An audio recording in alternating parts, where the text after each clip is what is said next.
Hey everybody, it's ShadowStar and Crystal here for a brand new movie review, the review of Sonic the Hedgehog 3. That's the name, they don't have subtitles. I'm fine with that. Alright, anyway, yes, we just got back from seeing the movie. Our review's not late, the movie itself was late, because in case you didn't know, Australia made us wait 6 days. America got it on the 20th. We had to wait till the 26th. I didn't know much about the movie. I tried to avoid as many trailers as possible, although I had a vague vibe of stuff anyway. Yeah. The only thing I did know is something that appears in the end credits screen, but we'll worry about that later. The other thing that I knew is, well, we mentioned this in, I think it was a Smash Bros video. Oh, yeah. We started Which I don't know about, if it's came out yet. It probably hasn't, but so when you see that, it'll be like our thoughts. But yeah, a trailer because you did see the trailer when... I knew there was a little girl. That's all I did know that. Because again, although I've avoided trailers, if I've seen a screenshot, it's not... Like, if I see a screenshot from a trailer, I'm not as upset. Yeah, because I saw Wicked and had to see a trailer with that. Especially when you consider... Also, side note, we were watching... In the build-up to the movie, when they showed trailers before the movie, they showed a trailer for the movie we're going to see. Twice! Why would you do that? That's so stupid. Anyway, enough about rambling about trailers. I'm not too bothered because, especially since, like... a lot of the elements, the vast majority of the elements, are game references and, like, connect, like... Yeah, speaking of game connections, because we don't know a lot about Sonic lore... I mean, I have a decent amount of knowledge, but... Let me just... so, my expectations... Before you went into this, you mean? Yes. Having what little Sonic knowledge I have, plus having the previous movie's end credit scene where it showed Shadow in a tube... You thought he was, like, artificial, didn't you? I thought he was like a Mewtwo type of deal, where he was made to be like Sonic but stronger. Instead, it's more Except as then they said, oh, we've had him for 50 years. Which we brought up at the end of in our review last time. And I thought, okay, and then it became more clear as he explained. He's an alien from whatever planet. It's more, and then they captured him. It's more like a Superman Red Sun story. I don't think I've seen any Red Sun. If you ever get to season 4 of Supergirl, they do the same thing, but it's Red Daughter. Okay. Basic plot device is there's a clone of Superman who lands in Russia, and she lives in far harsh conditions, so she's evil. And it's a very similar short story to Shadow, where, like, they're evil from indoctrination, but near the end, obviously, they're not so evil. Except he didn't have that much evil indoctrination, because he also had the girl treating him well. Actually, again, it's very similar to that plot in Supergirl. I'm spoiling Supergirl Season 4. It's all right, where Red Daughter formed a connection with some kid, and then... Spoilers for Season 4 of Supergirl, Lex supposedly attacked the house the kid was from, although the kid didn't actually die, but the Red Daughter assumed he did, and that's why, and then Lex is able to convince him to say, oh, the Americans did this, not when really it was Lex. Yeah, yeah. And that's similar where, although this time it wasn't a trick, just... It was influence from both sides, like, she treated him right, but there was this bit where they watched a movie, and then he explained... all the scientists, they see me the way people saw the alien in the movie, and they're all, like, scared of me, and am I a monster? Who am I? Yeah, well, I guess we didn't even give a chance to say there will be spoilers ahead in this movie, but yes, there will be spoilers ahead in this movie. I'll make sure to include that very quickly, but yeah. But again, let's rewind to the beginning, because... Okay, before we get too bulky, I will say, I think we can both agree, best so far. Oh, yeah, yeah. Obviously the first one had a lot of work to do, and there was a lot we didn't like about it. And then, like, the second one was pretty damn good, but there were a few things we nitpicked. The second one did good because it had to introduce Tails and Knuckles, which is... Again, better than the first one. There was just a handful of scenes that either dragged on or I didn't care for. And this one, there wasn't so much scenes that dragged on, but there was the occasional line or joke that I felt like was just, you're trying a little too hard with the comedy. Oh, and like, here's the thing. Same actor joke. I was going to say, spoiler alert for the ending. I truly hope he really is gone for good. And I'm given the fact that Jim Carrey says he wants to retire. I assume we won't, although that raises a lot of questions on what we can do. I mean, yes, there's stuff in the end credits, but the point remains, where do we go without Robotnik? Because, like, again, No, look, Jim Carrey, he's fun, but there were times I feel like you're just tying it a little too much. Well, I don't know my Sonic lore. I don't think he's that in zany. Sonic, who made... You told me not to say, but who made that thing at the end? I don't know. Is it made by Robotnik or some other character? I don't know. Let's not worry about the fourth movie. So, yeah. But back to the point at hand, though, there were points, like I said, there was no scene where I'm like, God, skip the scene. There were just moments where I'm like, you're dragging a comedy on a little too much. Oh, the laser dance. Yeah, bit. that was one where I'm like, okay, you're getting a little too silly. But otherwise... But it's Jim Carrey, so... I know. It's silly. Those... It's a simpler case where, like, just like Jim Carrey really inhabits... It's also about different tastes. Like, I didn't care for the Jim Carrey bits, but I was all right with the back and forth of, like, break glass in case of emergency. I will break glass! I didn't mind that because I feel like they toned... Given the fact that he's not the star of the movie, I feel like Knuckles is slightly... Because in the second movie, I felt like Knuckles had the one joke of interpreting everything too literal. And he still has that joke, but they didn't use it as much here. Yeah. Yeah. And although the one critic I had... Not critique, but the thing I have is... There were moments where I felt like Shadow's plot is a little too similar to Knuckles in the sense that he's being goaded by Robotnik a lot. True. Which is... It did feel a little too similar there. But otherwise... Speaking of which, back to Shadow for a bit. Another thing about my lack of Sonic knowledge. So going into the second movie, I think I did know that Knuckles is a villain at first and then a friend. Yeah. However, when I realized Shadow would be in this, I thought to myself, is Shadow a villain forever? Or does he become a friend, a playable character, whatever? I did not know the answer, and I didn't want to assume either way. I was like, is Shadow going to get redeemed as well, just like Knuckles? Or will he stay evil at the end? Well, I feel like it's not quite Knuckles, but I feel like even just basing it off the movie, he's still going to have a lot more edge. He's still going to be way more independent. He's not going to be, oh, look, I'm Sonic's best buddy like Knuckles is. Yeah. And it's definitely a case of common enemy. I mean, again, where it's talking spoiler territory, you could even say that for the main Robotnik, because that was the same point. He was slightly redeemed in the end. Yeah, because at first he just wanted to bond with his grandpa, and then Grandpa wanted to destroy the world and themselves, and he was like, well... no one loves us. And then Robotnik was like, but we have each other. Don't you care? We can... That's also... There was a lot of moments where I'm waiting for things to happen, and the one thing I waited to happen but didn't was everyone kept coming back at that big climactic scene, and I was disappointed that after that big scene of, like, him rejecting Stone, that I thought Stone would still show up in the end to save him one last time or something. But I don't know how it would have worked. I was waiting for something to happen, but he just stood there on the street the whole time. One thing that didn't quite make sense, I was wondering how Tails and Knuckles got up into the thing near the end. I guess, did they have... unless they had a ring? They must have had a ring and they're like, oh, this is the last one we've got left? Well, it was Tails' last one when he went to catch Sonic. But when they went up to the spaceship in the first place... Must have been, yeah. Because Sonic... used the emerald and he flew up, so I'm not going to question, like, how did they do that if he's in supersonic mode, because I'm like, whatever, anything goes. I'm going to assume that, because they were outside of it, I'm going to assume that at this point, all of the non-human species can just breathe in space. I mean, we don't know what they breathe on their own home planets. True. Also, okay, speaking of which... Breathing in space is one thing, but moving in lack of gravity... That's kind of iffy. Oh, yeah, that's the one bit that, yeah, I agree. That's why I said I don't mind that Sonic flew up there, but Tails and Knuckles, I don't know. That's unless true. They had a ring.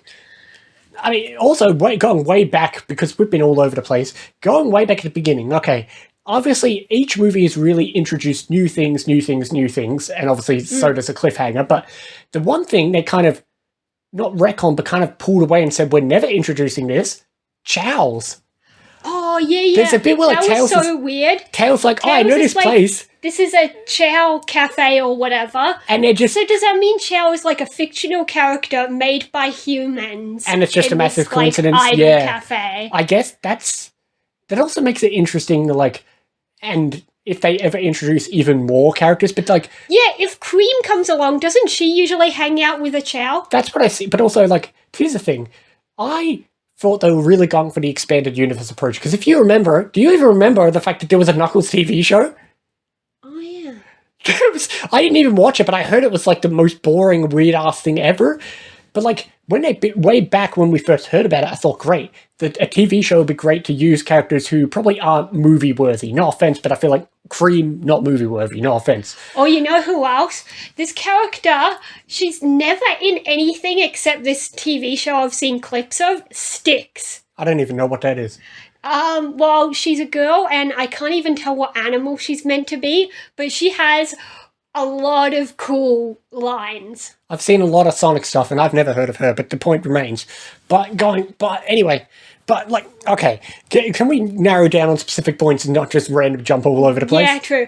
Well, it started off with, like, the whole team mentality. They really did well of... Which they tied in near the end when Sonic was like, I'm going to go fight Shadow on my own. But also, okay, the big critiques about the first movie and a little bit in the second movie was, how do you balance the human characters? This one did it so well where they're in the beginning and you say, okay, bye, and they showed up a little bit when you got the spy scene, and I feel like that was the right amount of balance. Because even though they kind of sort of brought in those two joke characters we hated, they did it just enough where it was like, okay, here's them, and that's it. Yeah, and it wasn't really them anyway. They were like, all right, make fun of my wife's sister and the guy she married or whatever. I barely remember that plot. Exactly. So they really balanced the human characters so well to the point where you forget they exist. But they used their purpose very well. And they managed to tie it in a lot better when they start doing parallels of, like, Sonic and his guy with, like, Shadow and what's her name? Oh, yeah, the whole heart. Yeah. Although I feel like they flash back a tiny bit too much. Oh, yeah, they had to show that. Rather than just letting you remember it's a connection, rather than flashing back to it. Also, completely side note, I feel like, especially in this movie, sometimes when the dad talks to Sonic, he really reminds me of Pat Dugan from Stargirl. I don't know why. That's just me. Oh yeah, the other thing that I misinterpreted in, like, trailers and stuff, not just Shadow not being a creation, but when I first saw him interacting with the girl, I thought it could be an Amber situation, and she's not a creation or clone of any kind. She's just a granddaughter. Also, in the very first scene in her roller skates, and one of the guards is like, it's okay, her grandfather works here. We don't know who her grandfather is. I knew. Until Grandpa Robotnik brings it up, talking to Shadow like, we lost Maria. Yeah. Which... And then we get the proper flashback when, like, they're trying to escape and one of the guards shoots or something and blows up something. I will say, as much as I harp on about how sometimes Jim Carrey was a little too much, he did play the double roles very well. I feel like because he puts on a slightly more deeper voice for the other Robotnik. Yeah. And there were times where, I don't know why, maybe it's just his voice really, like, when he's playing regular Robotnik, you can tell, yep, that's just straight up Jim Carrey. He really didn't feel like he was Jim Carrey. Even though he really didn't. Although I did think some of the gadget fights at the end were getting a little too silly. Oh, yeah. That got a little too silly. That wasn't that fun. That was a little too silly. Especially because, like, they have this... Okay, we're jumping forward again. After Shadow and Sonic's epic fight, and then they're going to go stop the Robotniks, they've got that epic fight where they go fight robots, and then it cuts to Robotniks fighting each other, and then cuts back to the epic fight of Sonic and Shadow. Speaking of which, the fucking music! Oh, yeah. Oh, my God. And I guess the Master Emerald is like a star in the sense you can share it. Yeah, because they both touched it at the same time. Yeah. Which, oh my God, everything, it's a little too similar to the Mario movie in that moment then. Oh yeah, like when he grabbed it with Luigi. But holy shit, okay, that fight scene where, like, that bit where like Sonic's got the Master Emerald, and then they fight because he thinks he killed the guy. I've got the dad. Oh yeah, Tom. Tom, that's his name. Plus, whenever I watch that fight scene, holy shit, that was incredible. That was the most epic fight scene we've had in a long time. That fight when they're zipping everywhere, they're smashing everywhere, they're cutting to different locations. That was like a mixture of a Superman fight and a Flash fight done better together. Oh yeah. That was incredible. Jumping back to like one interesting comparison that I tend to make when I've watched any of these three movies, two comparisons really is that the whole family dynamic. For one thing, it feels like Sonic and now Knuckles and Tails are the kids and they've got their parents. Or especially with the first movie where it was just Sonic and the guy, it felt like Hop, which is the same guy. Yeah, everyone made that joke when the first movie came out. But also, at times it feels like an Alvin and the Chipmunks deal, especially with how in the second Chipmunks, at the very end scene, the girls come to live with them too. Yeah. So like how now we've got Tails and Knuckles as the new kids. But also, that's the thing. We have this people say, okay, for all the people claiming that this is a kids' movie, this is definitely a 12-plus movie. They fucking kill the girl. Oh, yeah, she definitely died. Like, okay, that's also the thing, is like, there were moments when, like, we had her backstory. I was expecting something to happen when we find out she's not actually dead, and then... That's true, because it was 50 years ago. She could have been alive. There were moments where, like, we get the flashback, you think she's dead, and I was thinking, in my head, I was like, maybe she'll come back, and then Shadow would be like, oh, I'm not angry anymore, that type of thing. An old lady could walk in like, Shadow, it's you, it's me, I'm whatever. And that's what I thought could have been the thing that stops Shadow.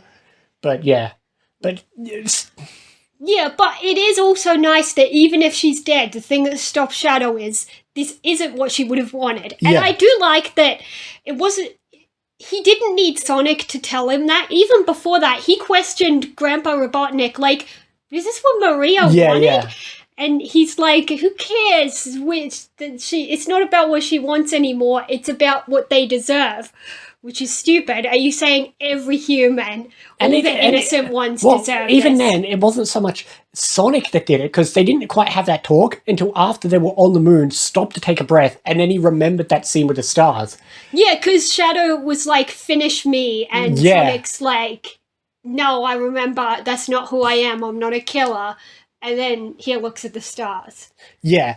So, but yeah, there were a few points where I was expecting things to go a certain way and didn't, but that's fine. It still was amazing. Oh, and yeah. Like, seriously, after the first movie, like, I'd like to point out, I've yet to ever rewatch the first movie, or even the second for that matter. The second one I wouldn't mind rewatching. The first one, I really wouldn't, because, like, that's the thing.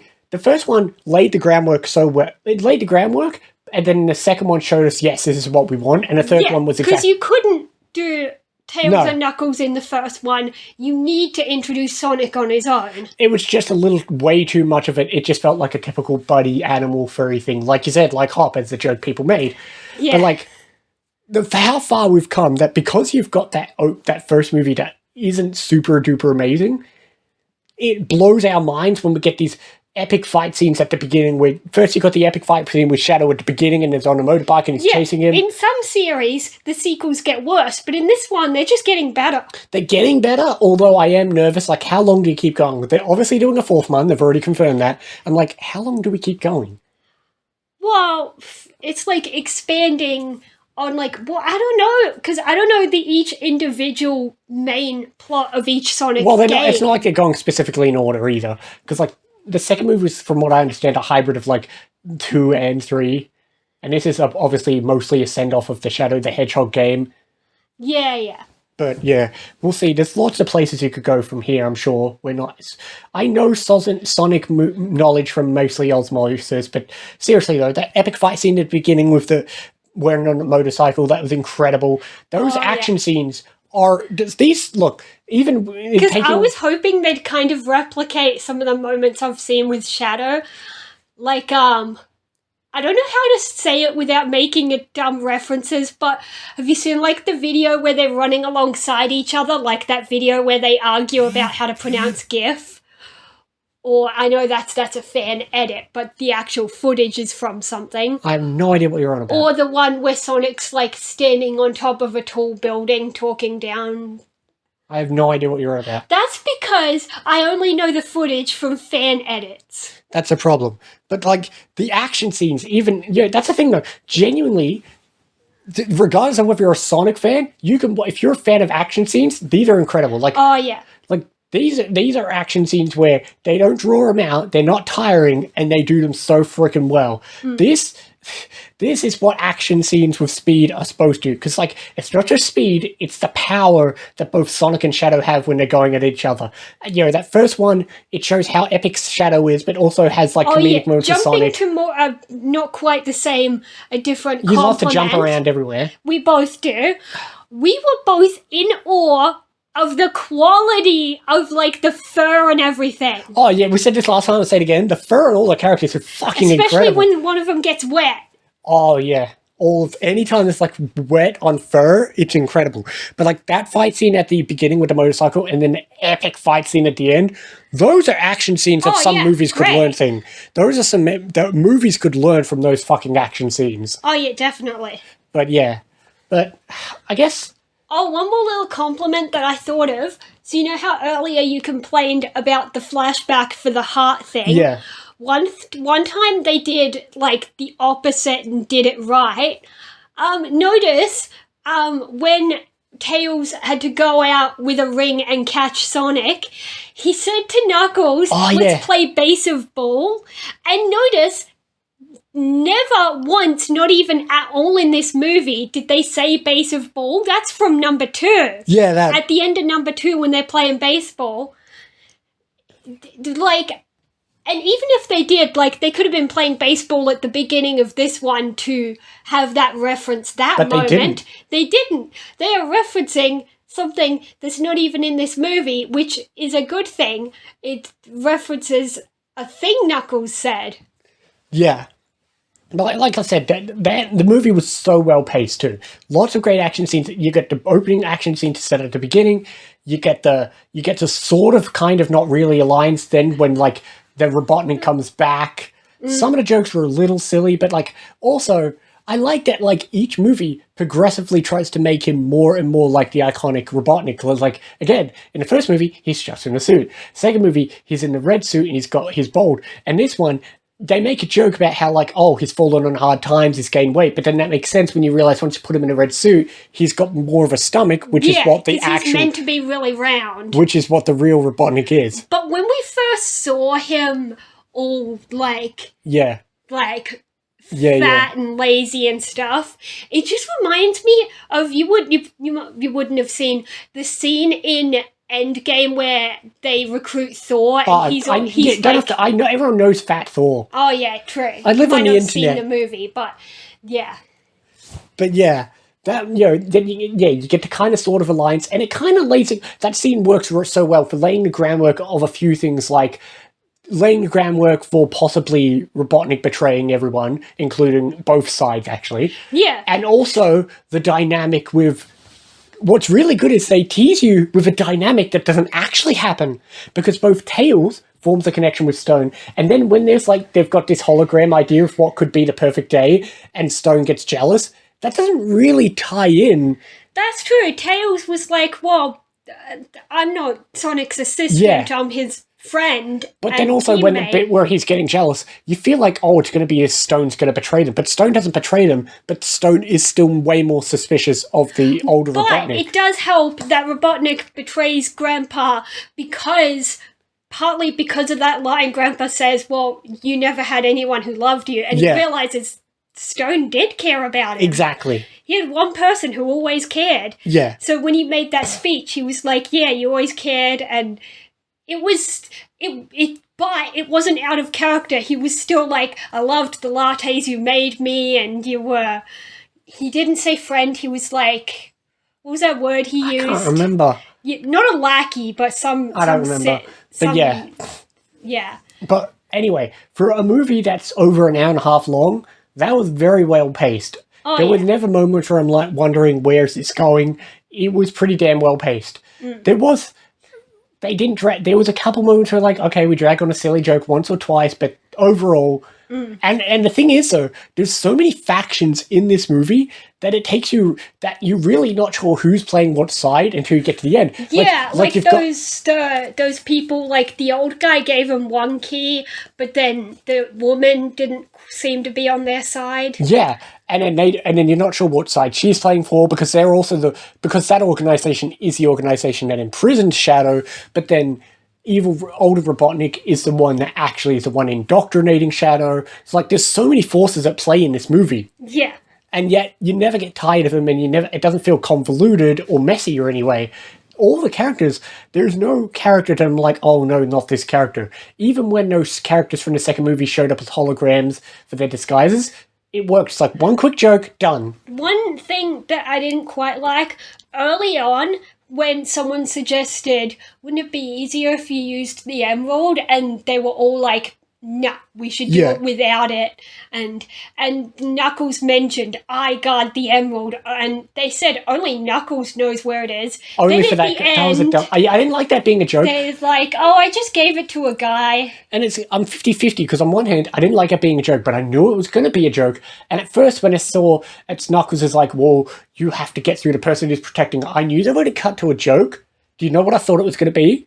What? I thought it was going to be the dog. Oh, the dog's protected. I thought it was going to be like, you'll never get through this person, you wouldn't want to get through this person, and it would be like the dog. The dog also helps with that whole thing I said about the family dynamic. Yeah. Because they did those jokes where the dog has subtitles. Oh, They're the kids who replaced the dog.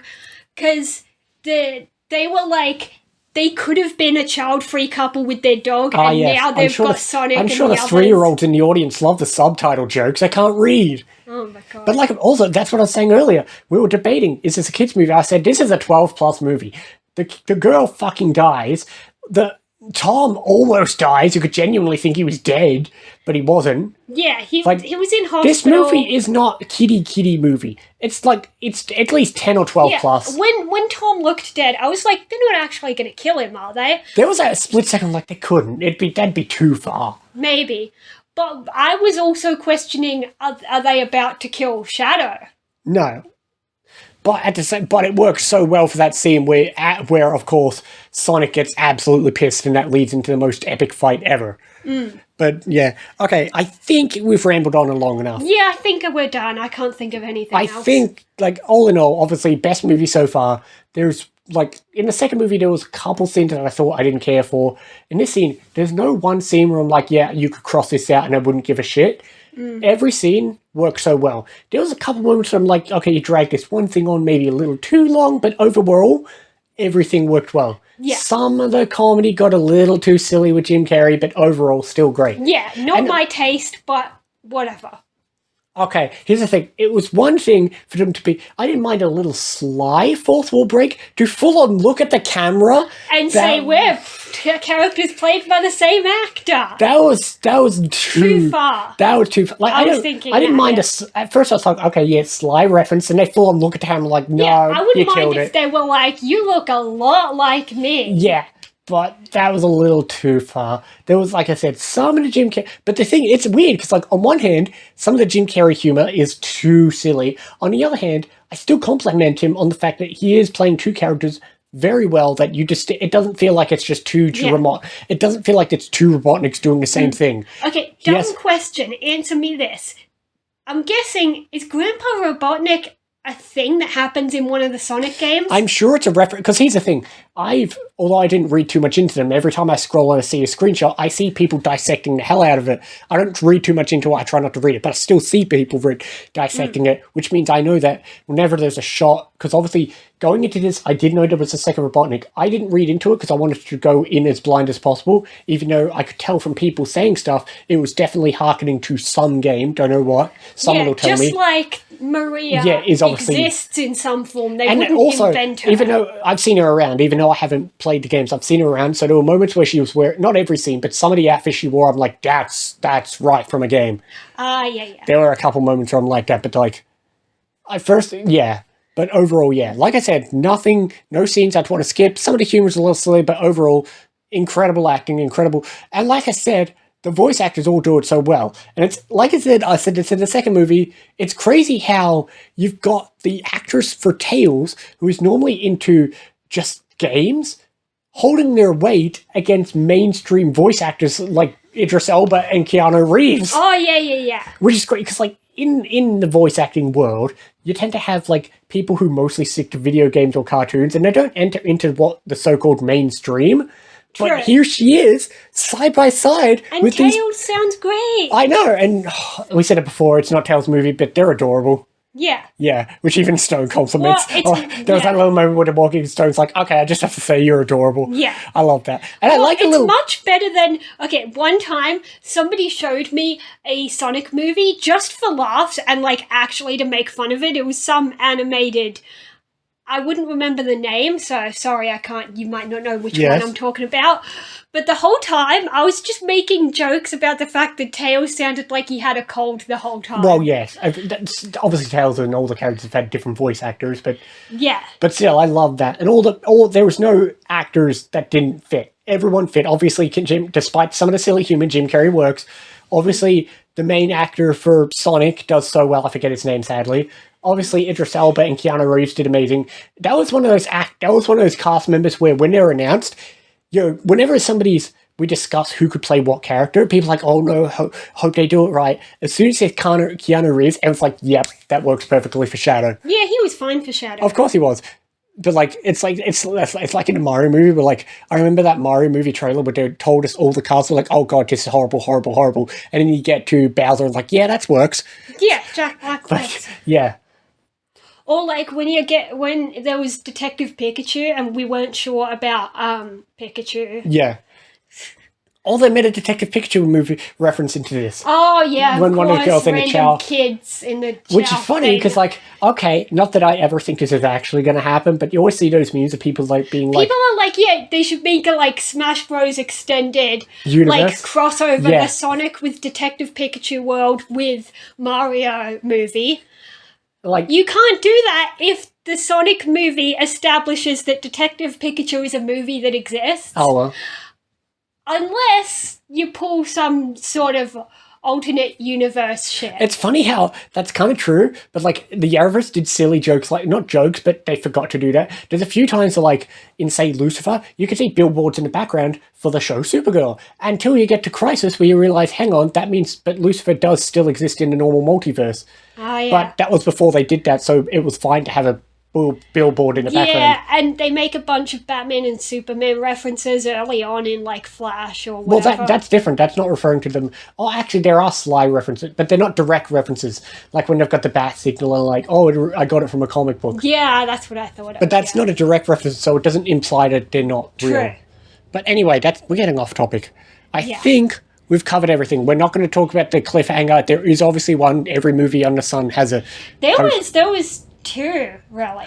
You're right. And all those people who walked out the theatre. No, because because like most movies, you've got the super special credits where they give all the main cast, then they do a cliffhanger, then they go to your normal generic credits. And then most movies stop at that, but then we got the second one. Literally after the main credits, right before the end. Yeah. Which, without getting into it, reminds me of the ending of The Suicide Squad, where something happens, and it's definitely going to be relevant later, and if you forgot that scene existed... I don't remember. Because that's the thing. Knowing what happens in the first cliffhanger, I'm not worried about, because I think that's once Sonic 4 starts being promoted. But then the second one tells you about that thing that... Yeah. And we'll worry about that when we get... It's probably going to be... I don't know what... Because people who walked out the theatre in the next movie, they'll be like, wait... But okay, well, here's the thing, though. That's the different... Casual fans aren't going to remember that. People like us, even if we missed it, we're going to know about it very soon. Yeah. But some casual people are just go to a movie once and forget it happened. Like all those people with children. Although I say that, well, true, that's true. Half our fucking theatre was children because some idiot put the fucking movie on Boxing Day or during the school holidays. But that's a whole different rant. But anyway, like I was saying. But yeah, I think we've pretty much ramped it up. I think we're done. This is a longer review. I mean, it's a review. Some people like long reviews for movies. It's like an episode where I can sum it up in 10 minutes. There's a lot to discuss. I don't want to miss a single scene. And we keep doubling back on ourselves because we don't. When we review TV shows, we can write notes, we can pause, we can discuss. We couldn't write notes in the theatre because we can't watch it at home. I mean, to be fair, that's what all professional critics do anyway. They can't write notes. That's true. Movie critics have to watch it in theatre and then just write their reviews. Yeah. But anyway, any last thoughts, or should we just say that we really enjoyed it? I guess we're done. It was great. Yeah. Like I said, obviously some of the stuff we talked about will be promoted when they promote them. I'm going to guess it's going to be probably late 2026 or maybe 27. Okay. I think it's been like a 2-year gap between each movie, so it could be 2026. Yeah. Which would be interesting because 2026 is also the year that we're getting the sequel to the Mario movie. Oh. Yeah. That'll be interesting. Although we don't really know anything about that movie yet. That's the thing, we know more about the sequel to the Sonic movie than we do to the Mario movie. True, because they gave us more to work with. Whereas Mario didn't, and they haven't promoted yet because they've still got time. Yeah, their thing was just Yoshi exists. That's true. Anyway, I think we've wrapped it up. I haven't checked how long this review's gone on. Way too long, probably. Who knows? Probably. Some people like long reviews about a movie. Some people don't. Anyway, well, with that being said, we'll see you next time for more movie reviews, games, and other things as well. See you next time, guys.